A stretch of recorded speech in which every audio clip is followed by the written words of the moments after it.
पिछली बार यूकी ने सिसिलिया के लिए गिफ्ट खरीदा था और रेवन हैप्पी की दोस्ती हो गई थी।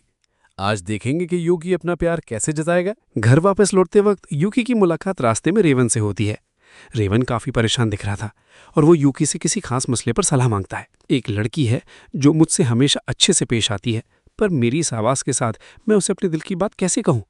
यूकी उसे हिम्मत देता और कहता है कि उसे डरना नहीं चाहिए और सीधे जाकर अपने दिल की बात कह देनी चाहिए। लेकिन अगले ही पल योगी के होश उड़ जाते हैं जब वो देखता है कि रेवन शुक्रिया अदा करके सीधा सिसिलिया के घर की तरफ बढ़ने लगता है। यहाँ योगी को एहसास होता है कि उसने गलती से अपने ही राइवल का कॉन्फिडेंस बढ़ा दिया है। उसे अपनी गलती पर पछतावा होने लगता है। भले ही वो खुद को समझाने की कोशिश करता है कि सिसिलिया इतनी आसानी से किसी का प्रपोजल एक्सेप्ट नहीं करेगी, पर उसका दिमाग उल्टे सीधे ख्याल बुनने लगता है। योकी के दिमाग में की ड्रामा जैसा सीन चलने लगता है, जहां डीमन से लड़ते हुए सिसिलिया कमजोर पड़ गई है और रेवन ने उसे बड़े फिल्मी स्टाइल में अपनी बाहों में थाम लिया है। ये ख्यालों से अंदर ही अंदर खाए जा रहे थे, लेकिन तभी रेवन वापस आता है और वो पूरी तरह टूटा हुआ और हारा हुआ लग रहा था। उसे देखकर लग रहा था कि उसकी कोशिश नाकाम रही है। क्या हुआ दोस्त, इतने उदास क्यों? तुम्हारे भाषण के बाद भी मैं एक लूजर साबित हुआ। रेवन वहां से निराश होकर चला जाता है, पर अब यूकी ये जानने के लिए बेचैन है कि आखिर सिसिलिया ने ऐसा क्या कहा कि इसने रेवन को इतना बुरी तरह तोड़ दिया। योगी वापस मैंशन लौटता है, पर दरवाजे पर सूफिया पहले से ही पहरा दे रही होती है। उसे देखकर सूफिया सवाल करती है कि क्या वो कुछ भूल गया है। यूकी थोड़ा हिचकिटाते हुए कहता है कि वो बस ये देखने आया था कि सिसिलिया की तबीयत कैसी है। सोफिया को समझते देर नहीं लगती कि योगी का ये जवाब काफी अजीब है, क्योंकि वो अभी थोड़ी देर पहले ही उससे मिलकर गया था। फिर भी वो उसे अंदर जाने से साफ मना कर देती है और कहती है कि सिसिलिया को भी आराम की जरूरत है। अब योकी खाली हाथ तो जा नहीं सकता था, इसलिए वो सीधा सोफिया से रेवन के बारे में ही पूछ लेता है। सोफिया उसे बताती है कि रेवन यहाँ हैप्पी से मिलने आया था। योकी को यकीन ही नहीं होता कि वो एक डीमन से अपने प्यार का इजहार करने वाला था। अपनी जिज्ञासा को रोक ना पाते हुए यूकी सीधा हैबी से बात करने निकल जाता है, जो उस वक्त गार्डन की सफाई में बिजी थी। क्या तुमसे मिलने वो लाल बालों वाला लंबा लट आया था? हाँ, आया तो था। यूकी इससे पूछता है कि जब उसने अपने दिल की बात कही तो उसने बदले में क्या क्या? हैप्पी बड़ी सादगी से बताती कि उसने बस इतना कह दिया कि वो उसके साथ बाहर नहीं जा सकती। ये सुनकर रेवन के लिए बुरा लगता है। उसे समझ आता है कि अगर हैप्पी को वो पसंद ही नहीं है तो बात आगे नहीं बढ़ सकती, लेकिन हैप्पी कहती है कि बात वो नहीं है। जब यूकी से डीलर में पूछने की कोशिश करता है तो वो बिना कुछ कहे अपने काम पर निकल जाती है। यूगी फैसला करता है कि वो कल से फिर बात करेगा। रात को इस बारे में डिस्कस करने के लिए वो शिक और ड्यूक को कॉल करता है। वो दोनों जानना चाहते हैं कि आखिर ये रेवन है कौन। यूकी उन्हें याद दिलाता है कि ये वही बंदा है जो हीरो की पार्टी वाली रात उससे बार बार हार रहा था। तुमने एक इंसान को हैप्पी के इतने करीब कैसे जाने दिया, जबकि तुम कहते हो कि तुम उसे पसंद करते हो? मुझे खुद नहीं पता था कि रेवन इतना इंटरेस्टेड है। ड्यूक को लगता है कि भले ही रेवन की नीयत साफ हो, पर उसे शक है कि हैप्पी किसी को अपने करीब आने नहीं देगी।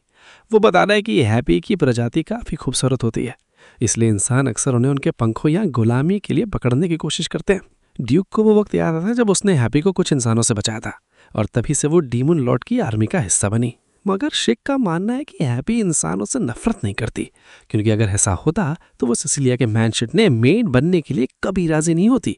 यूकी उसकी बात से सहमत होता है और कहता है कि भले ही ड्यूक की चिंता सही हो, पर रेवन बुरा आदमी नहीं है और शायद हैप्पी ने यह महसूस कर लिया है। अगले दिन यूकी गेल जाता है कुछ नए मिशंस लेने, पर वहां उसे पता चलता है कि ग्रेमन आज मौजूद नहीं है।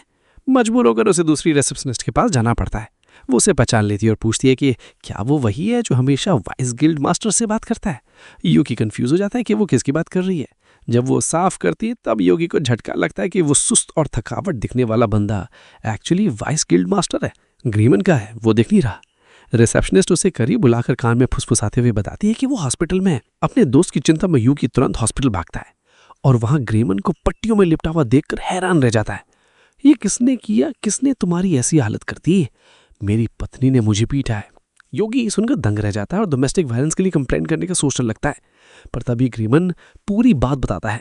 कल उनकी शादी की एनिवर्सरी थी और वो अपनी वाइफ के लिए कुछ स्पेशल लेना चाहता था, पर घंटों तक वो फैसला ही नहीं कर पाया और दुकानदारों ने इसे बाहर निकाल दिया। जब वो देर रात घर खाली हाथ पहुंचा तो उसकी पत्नी को लगा कि वो एनिवर्सरी भूल गया है। बस गुस्से में उसने एग्रीमेंट का ये हाल कर दिया। योगी कभी भी यकीन नहीं हो रहा था। तुम्हारी पत्नी तो काफी ताकतवर लगती है। बिल्कुल, वो मेरी तरह ही एक एसरिन एडवेंचरर रह चुकी है। हमें लोग इनविंसिबल कपल ऑफ एपथी कहते थे। योगी को नहीं लगता कि ये कोई गर्व करने वाली बात है। वो ग्रेमन को अपनी हीलिंग मैजिक से ठीक करने की कोशिश करता है, पर ग्रेमन मना कर देता है। वो कहता है कि ये उसके पास एक मौका अपनी पत्नी से पांव पर होने का और बच्चों की तरह लाड़ करवाने का। यूकी उसके लॉजिक से हार मान लेता है और तभी वहाँ ग्रेमन की वाइफ की एंट्री होती है। यूकी के होश उड़ जाते हैं जब वो देखता है कि ग्रेमन की वाइफ और कोई नहीं बल्कि वही मेड सोफिया है। ग्रेमन उसे बड़े प्यार से हनी बुलाता है, पर सोफिया उसके सर पर एक थप्पड़ मारती है क्योंकि वो हमेशा उसे लॉम से बुलाने को कहती है। ग्रेमन यहाँ भी मौका ढूंढ लेता है और सोफिया की स्कर्ट के नीचे देखने की कोशिश करता है, और सोफिया को इसे दिक्कत नहीं है क्योंकि वो दोनों मैरिड है। योगी इस अजीब कपल को देखकर शर्म से पानी पानी हो जाता है। थोड़ी देर बाद वो सोफिया को बाहर बुला के सिसिलिया की हेल्थ के बारे में पूछता है। सोफिया बता रही है कि सिसिलिया बेहतर है, पर वो अभी मिल नहीं सकती क्योंकि वो कुछ जरूरी कामों में बिजी है। क्या औरतों के लिए गिफ्ट्स इतने जरूरी होते हैं? सोफिया को लगता है कि शायद ग्रेमन ने कुछ एम्बैरसिंग बताया है और वो उसे फिर से पीटने की तैयारी करती है, पर योगी बात बदल देता है, कहता है कि वो सिसिलिया को पिछली बार से भी बेहतर गिफ्ट देकर खुश करना चाहता है। सोफिया कहती है कि सबसे ज्यादा तुम्हारी फीलिंग्स मायने रखती है और उसे बेस्ट ऑफ लक कहती है। रास्ते में योकी ख्यालों में खो जाता है कि अगर वो सिसिलिया से शादी करेगा तो क्या होगा, पर उसकी इमेजिनेशन वहीं तक सीमित थी जो उसने अपनी पिछली लाइफ में देखा था। इसके बाद वो रेमन से मिलने नाइट क्वार्टर पहुंचता है, जो रिजेक्ट होने के बाद सदमे में था।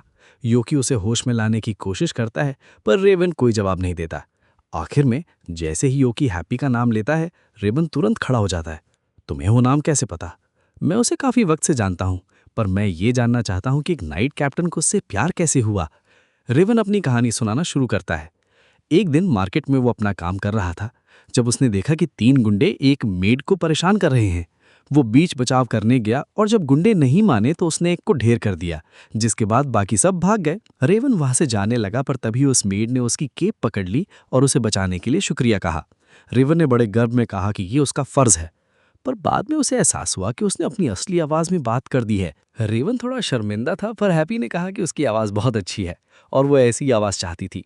इतना कहकर वो चली गई और रेवन को अपना पहला प्यार मिल गया। रेवन बताता है कि उसने मेड की यूनिफॉर्म पहचानी थी, इसलिए वो सिसिलिया के मैंशन में गया था। उसे ये जानकर हैरानी होती है कि योकी भी हैप्पी को जानता है। अब योकी अपनी कहानी बताता है कि कैसे वो सिसिलिया के प्यार में है और एक काबिल एडवेंचरर बनना चाहता है। ये सुनकर रेवन और भी दुखी हो जाता है क्योंकि उसे लगता है कि वो एक लूजर है जो अपनी पसंद की लड़की के लिए मेहनत भी नहीं कर पा रहा। योकी रेवन को समझाते हुए बताता है कि हैप्पी दरअसल इंसानों से नफरत नहीं करती, बस अपने पास्ट ट्रॉमा की वजह से वो मर्दों के साथ थोड़ा अनकंफर्टेबल रहती है। वो रेवन से कहता है कि अभी हार मान लेना बहुत जल्दी होगा और पहला कदम बढ़ाने के लिए उन्हें मार्केट जाना चाहिए। दोनों एक ऐसी शॉप पर पहुंचते हैं जहां कपल्स की भीड़ लगी थी। रेवन वहां का माहौल देखकर काफी नर्वस हो जाता है। उसे लगता है वो गलत जगह आ गए हैं, पर योकी उसे रिलैक्स होने को कहता है और वहां उसे वही पेंडेंट मिल जाता है जब वो पिछली बार सिसिलिया के लिए लेना चाहता था। योकी उसे खरीद लेता है और देखता है कि रेवन भी कुछ गिफ्ट्स देख रहा है। योकी उसे पिंक पंखों वाला एक गिफ्ट हेयर पिन की सलाह देता है, पर रेवन थोड़ा हिचकिचाता है कि पता नहीं हैप्पी एक अजनबी से गिफ्ट लेगी भी या नहीं। योकी उसे सोफिया की बात याद दिलाता है कि बस दिल से गिफ्ट दो, बाकी हैप्पी को उसका डिजाइन जरूर पसंद आएगा। रेवन सोचता है कि इसी बहाने उसे कम से कम हैप्पी को देखने का मौका तो मिलेगा, और वो बिना सोचे समझे उस गिफ्ट पर पैसे खर्च कर देता है। वो दुकानदार से बात करने के लिए नोट्स का सहारा लेता है, जिसे देखकर योकी थोड़ा हैरान रह जाता है। तभी वहां मिकाना की एंट्री होती है। भले ही रेवन ने चश्मा पहना था, पर मिकाना उसे और योकी दोनों को पहचान लेती है। तुम दोनों मर्द यहाँ कपल्स वाली शॉप में क्या कर रहे हो? देखो, अगर तुम दोनों के बीच कुछ है तो शर्माना मत, आजकल ये सब नॉर्मल है। अपना भ्रम रखो, हम बस उन लड़कियों के लिए गिफ्ट ले रहे हैं जिन्हें हम पसंद करते हैं। मिकाना ये जानने के लिए बेताब हो जाती है कि आखिर वो कौन है जिसने साइलेंट नाइट का दिल जीत लिया है। रेवन कुछ नहीं बोलता, जिसे देखकर मिकाना को थोड़ा बुरा लगता है। उसे याद आता है कि एक बार उसने रेवन की आवाज़ का मजाक उड़ाया था और तब इसे रेवन ने उससे बात करना बंद कर दिया है। योकी को लगता है कि मिकाना भले ही थोड़ी अजीब हो, पर उसका दिल साफ है। मिकाना उन्हें अपने लव लाइफ्स के बारे में डिटेल में बात करने के लिए इनवाइट करती है। योकी मना कर देता है, पर रेवन जानता है कि मिकाना बहुत जिद्दी है। वो तब तक पीछा नहीं छोड़ेगी जब तक वो हाँ ना कह दे। इसलिए वो दोनों एक खाली रेस्टोरेंट में जाते हैं। वहाँ दोनों बिना रुके बस खाना खाने लगते हैं ताकि उन्हें बोलना ना पड़े। मिकाना चाल समझ जाती है, अगर तुम लोग बात नहीं करोगे तो भूल जाओ कि मैं सिसिलिया के बारे में तुम्हें कोई जानकारी दूंगी। सिसिलिया का नाम सुनते ही योगी तुरंत हार मान लेता है और बात करने के लिए तैयार हो जाता है। मिकाना सबसे पहले पूछती है कि उसकी और सिसिलिया की बात कहाँ तक पहुंची है। योगी बताता है कि वो अभी सब दोस्त हैं और सिसिलिया को अभी भी बहुत शादी की प्रपोजल्स आ रहे हैं। वो बताता है कि सिसिलिया ने हीरो समेत सबको रिजेक्ट कर दिया है। मिकाना कहती है कि वो समझ सकती है ऐसा क्यों है, क्योंकि युवा हमेशा सिसिलिया को परेशान करता रहता है और उसमें बिल्कुल तमीज़ नहीं है। वो हमेशा सिसिलिया के कमरे में तब घुस जाता जब वो कपड़े बदल रही होती है या नहा रही होती है। इतना ही नहीं, वो एक नंबर का प्ले बॉय है, जिसकी वजह से उनका सफ़र अक्सर लेट हो जाता था क्योंकि लड़कियों से छोड़ना नहीं चाहती थी। मिकाना बताती है कि सिसिलिया ने तो साफ कह दिया था कि वो अपनी हरकतों से बाज आए। योकी को वार्न करती है कि सिसिलिया को कभी गुस्सा मत दिलाना। इसके बाद वो रेवन की तरफ मुड़ती है। योकी तुरंत अपने दोस्त के बचाव में खड़ा हो जाता है। फिर मिकाना को बुरा लगता है कि सब उसे विलन समझ रहे हैं। वो बता दी कि वो बस उनकी मदद करना चाहती थी ताकि बदले में उसे भी कुछ मदद मिल सके।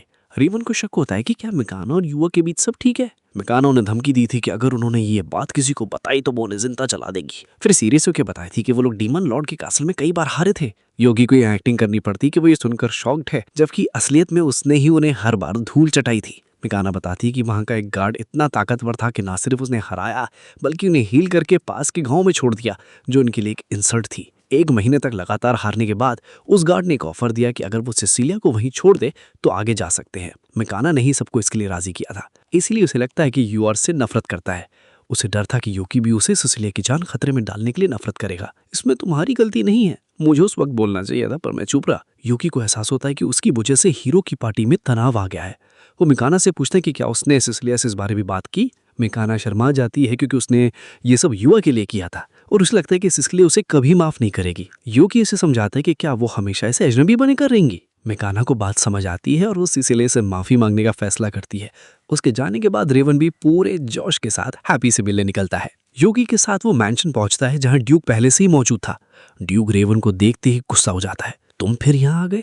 एक बार रिजेक्ट होने के बाद भी पीछा नहीं छोड़ रहे?